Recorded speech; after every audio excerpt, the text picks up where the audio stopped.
Mi amigo querido está aquí con nosotros. Vamos a tratar de, no quiero decir desasnar, porque No, van a ser... desgranar, buen día. Claro, van a ser Buen día alusión para directa a alguien y no quiero, pero sí desgranar los anuncios económicos que se realizó el último miércoles, se realizaron en la quinta presidencial de Olivos, una previa rara, con el presidente Macri visitando una familia que ya había visitado el año pasado.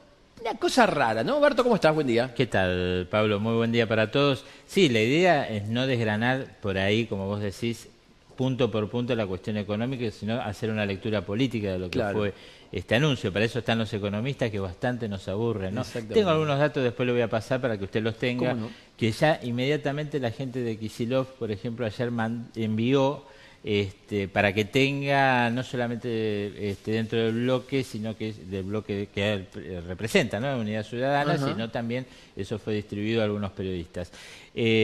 Bueno, ahí sí hay un desgrane, digamos, de la cuestión puramente económica.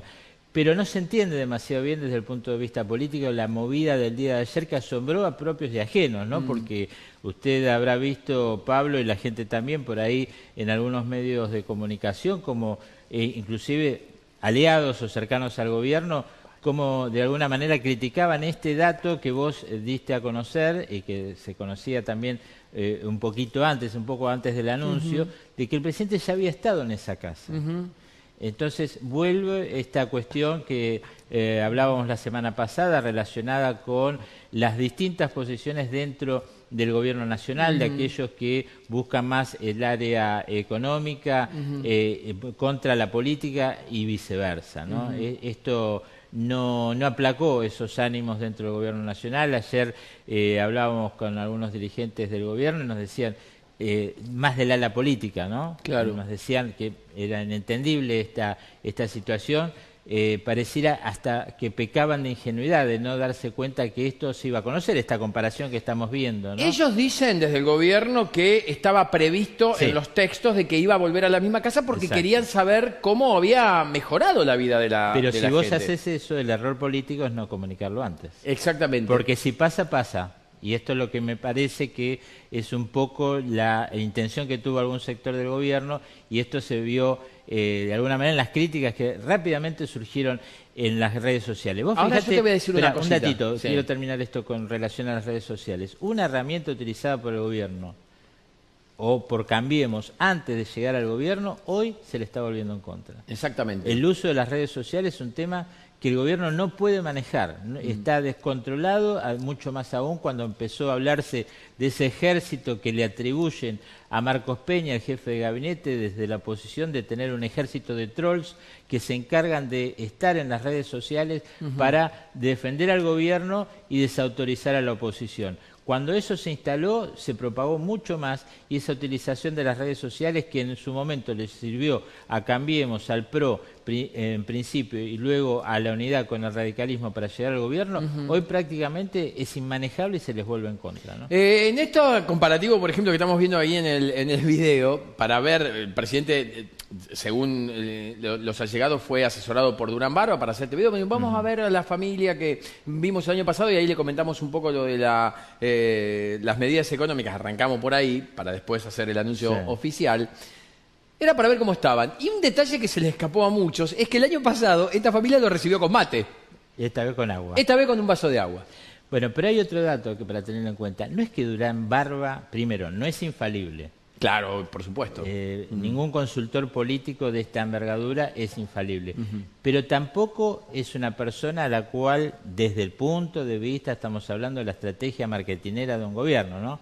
Se le puede decir que es un fracaso. El tema es que estas cosas fracasan o no tienen efecto cuando un gobierno, llámese el de Mauricio Macri, Cristina Fernández de Kirchner, Raúl Alfonsín, póngale el nombre que quiera, llega a un nivel de falta de credibilidad en la sociedad que no hay nada que lo haga levantar. Este es el tema.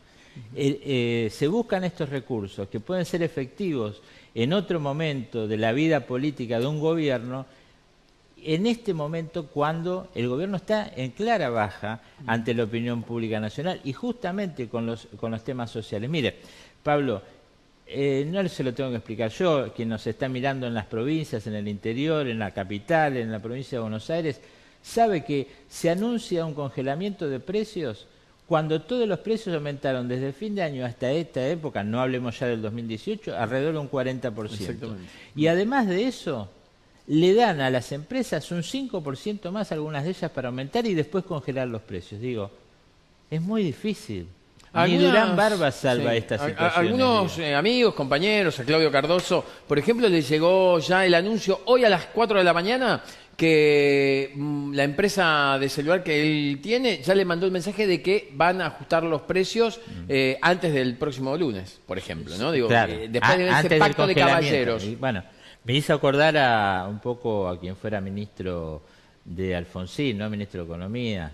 ¿Juan Vital? No, que fue presidente de la Cámara también, durante el gobierno de Alfonsín, y que dijo aquella famosa frase: les hablé con el corazón y me respondieron con el bolsillo. No estamos hablando de Juan Carlos Pugliese, claro, que fue presidente de la Cámara de Diputados y posteriormente agarró la peor etapa, una de las peores etapas del gobierno de Alfonsín, ya con la hiperinflación. Después vino Jesús Rodríguez.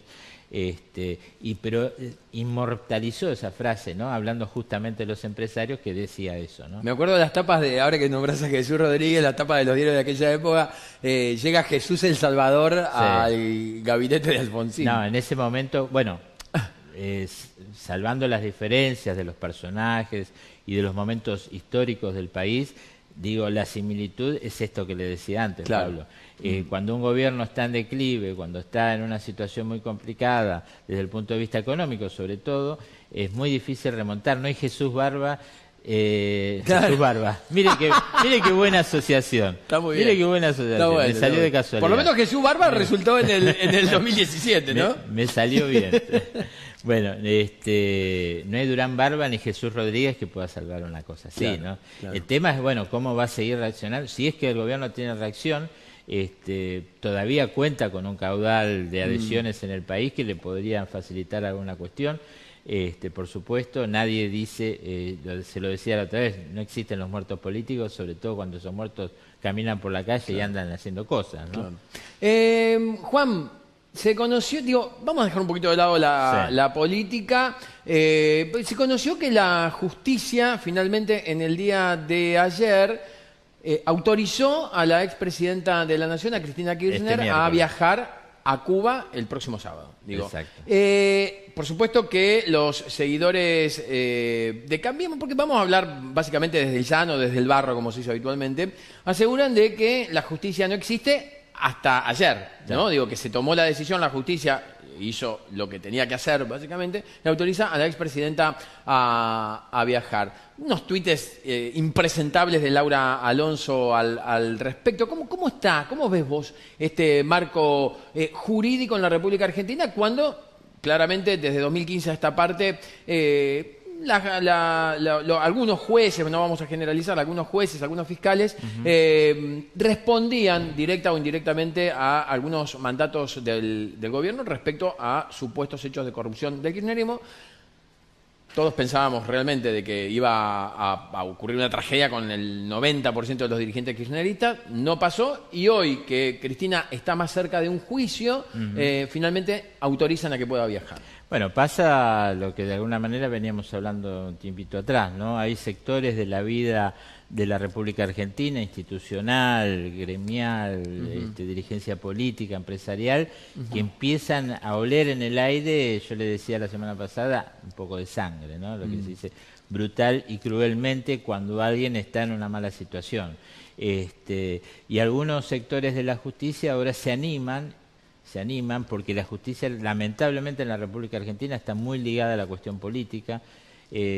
Esto pasa en todo el mundo, sí, digamos. Todos los jueces tienen alguna conexión con el gobierno, con la oposición, con quien sea. Pero digo, acá es una cuestión que excede por ahí algunos límites que uno está acostumbrado a ver. No podemos dejar de mencionar, Juan, lo que ocurrió hace algunos meses atrás cuando Rosansky y Hayton de Nolasco fueron a comer a la Casa Rosada, sin consultar al resto del Tribunal Superior, de la Corte Suprema de Justicia, un hecho que no fue muy bien visto, que digamos.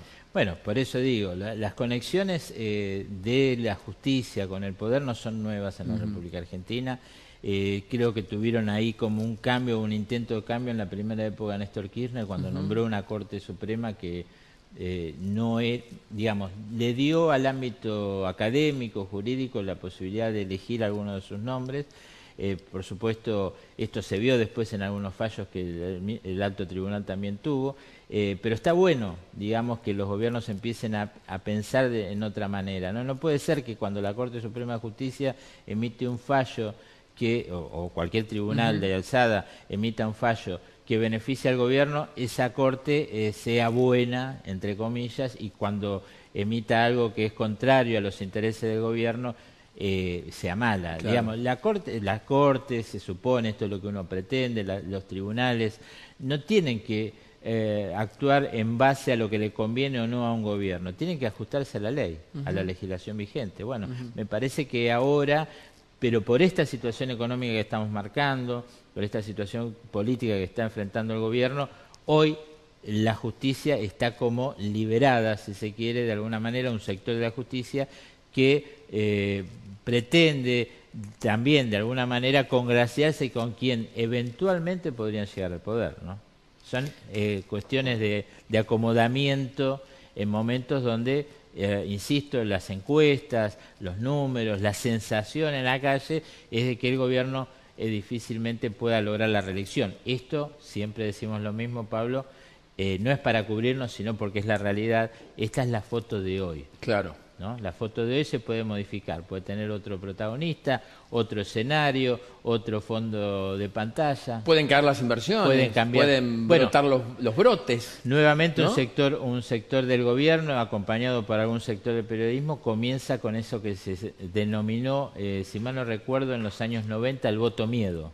Es decir, a empezar a decir que si gana Cristina Fernández de Kirchner, las inversiones que nunca entraron, dicho sea de paso, que la cuestión del dólar que se disparó durante este gobierno, que los precios que también se dispararon en este gobierno, pero que si gana Cristina Fernández de Kirchner, todo eso, lo bueno que no se ve. Por eso el tema del discurso a veces es muy difícil meterlo. Muy parecido al voto cuota del 95, ¿te acordás? También. Cuando mucha gente dice, no, yo me embarqué en la compra de una heladera y tengo que pagar la cuotita, voy a votar al actual presidente, que era Menem en aquel momento, porque quiero que me sostenga y después hubo el voto miedo, y tenemos ahora en esta época, digamos, finales de los 2000, principio de 2000 y este decenio, el voto odio, que también pesa mucho en la consideración del argentino, lamentablemente. En los últimos días vi a un actor conocido, a Juan Acosta, uno de los que por las redes sociales, por Twitter básicamente, quiere agrandar cada vez más la diferencia de él con las políticas del kirchnerismo, con los políticos. Realmente es un asco leer el Twitter. Estuvo en el programa de Majul en las últimas horas, en los últimos días, diciendo el discurso contrario, ¿no? Digo, no, nosotros tenemos que cerrar la grieta, tenemos que parar un poquito. O sea, esta cosa ambivalente de, por un lado, decir una cosa y hacer otra por otro lado. Sí, no se entiende demasiado. Que no se entiende y aparte no ayuda en absolutamente nada. Lo que sí hacemos acá, por lo menos en este canal y en este programa, es mostrar datos objetivos. Digo, para que quede un poco claro, porque después, viste, salís del aire y te mandan mensajes, te tuitean y te dicen cosas como que no... Por eso, Pablo, justamente desde que estamos realizando esta columna, también venimos acompañados de los datos, digamos, hoy no tenemos encuesta para compartir, pero... Mi mamá estaba esperando eso, Bartolota. Bueno, ¿cómo le explico ahora a mi madre que lo que tengo es un Twitter muy interesante que... ¿Lo pasó? No lo pasé, pero le doy algunos datitos que tienen que ver con estos anuncios, que a usted le gusta la cuestión económica. ¿De quién es el Twitter? Es de Eduardo Di Cola. Eduardo Di Cola fue el primer interventor del correo en el gobierno de Néstor Kirchner, no sé si recuerda. Eso tuiteó, lo voy a buscar, lo voy a hacer al aire, digamos, unos datos muy interesantes que tienen que ver con este anuncio relacionado con la carne, ¿no? ¿Usted qué dijo? El desgranar. Desgranar un poquito este tema del anuncio. Y la cuenta que él publica... Allí lo tenemos, por supuesto. ¿Lo tiene? Porque nuestra gente es muy eficiente, muy eficiente. Mire, es Belén que está ahí, ¿no? Estoy orgulloso de Belén. Bueno, ahí tiene, Pablo, luego de 15 días de estudio, el gobierno anuncia que a 149 pesos se venderá por semana 120.000 kilos de asado, Bien. matambre vacío. O sea, 17.142 kilogramos por día. Sí, está dividido en 24 provincias. Sí. Dividido, perdón, por 24, 23 provincias, más la Ciudad Autónoma de Buenos Aires, Sí. corresponden 714 kilos por día por provincia, el equivalente a 2 novillos por día por provincia, y cierra este Twitter Eduardo Dicola diciendo: dan vergüenza ajena. Más allá de la consideración política que hace Eduardo Dicola, un dirigente del peronismo en la provincia de Córdoba, lo interesante es este número, esta cuenta que se tomaron, alguien se tomó el trabajo de hacer, ¿no? En este caso lo publicó él, se lo vamos a atribuir a él, desgranando, como dice mi amigo Pablo Sigliuti, los números de los anuncios. Es terrible este número, realmente es terrible, porque uno dice, ¿cómo? Pero, ¿cómo puede ser? Digo, nadie se tomó el trabajo de darse cuenta que esos 120.000 kilos que se anuncian no sirven, no alcanzan. Aparte, un dato que también se conoció y que lo dijeron ayer los ministros, es que se va a vender en el mercado central y en algunos puntos del país. Pero en el mercado central Nos queda cerca a nosotros, un Barto. descubrimiento de ahora. Digo, todo el mundo Siempre sabe sabe que el se compra mercado barato, central claro. se compra más barato. Bueno, digo, estas son cosas que uno no termina de entender desde el punto de vista del análisis político, ¿no? Cómo de alguna manera no se dan cuenta o no quieren o no saben cómo encarar esta situación, que realmente es preocupante. No se puede hacer un anuncio de congelamiento cuando se reconocen unos precios que están sobrevaluados de cualquier manera que se quiera ver. El tema de la aparición ahora de la leche, la Martona, en reemplazo de la Armonía, las dos son marcas de la Serenísima, Mastellone. pero una valía 25 pesos y esta ahora que ingresa en precios cuidados va a valer 35, Claro. la gente se da cuenta.